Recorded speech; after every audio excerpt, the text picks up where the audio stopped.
Bahagyang pagtaas ng tide level, malaking tulong sa mga fishing vessel sa Dagupan City. Sundan sa report. Naipon ang mga fishing vessel na nakadaong sa bahaging ito ng Pantal River sa Dagupan City. Ang ilan, kararating lang mula sa pagpalaot, habang ang iba, sumasailalim sa maintenance repair. Malaking bagay raw para sa mga operator ang bahagyang pagtaas ng tide level sa lungsod. Nakakapasok kasi ang mga bangka sa Pantal River mula sa Lingayen Gulf na hindi sumasadsad. Oo, malaking tulong kasi nakaminos ka sa biyahe.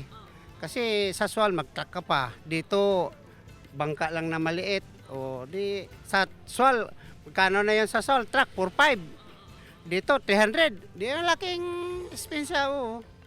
Tuwing low tide, napapagastos daw ang mga operator dahil dumadaong pa sila sa baybayin ng Sual. Sasadsad kami sa Bukana. Tumaob na yung bangka ko dyan na isa. Wala akong napulot eh. Sa monitoring ng CDRRMO, bahagi nakapagtatala ng pagtaas sa tide level o high tide sa Dagupan City. Pero hindi naman daw ito maabot sa 1 metro. Yes, normal naman yun eh. Tapos alam niyo naman na pag ganitong buwan at ganitong season, yung papasok ng Habagat, ay medyo talaga mataas po yung tide level natin.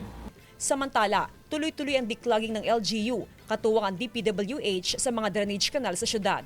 Kasama si Ron Alice Tritaniado, Jasmine Gabriel Galban, One North Central Luzon.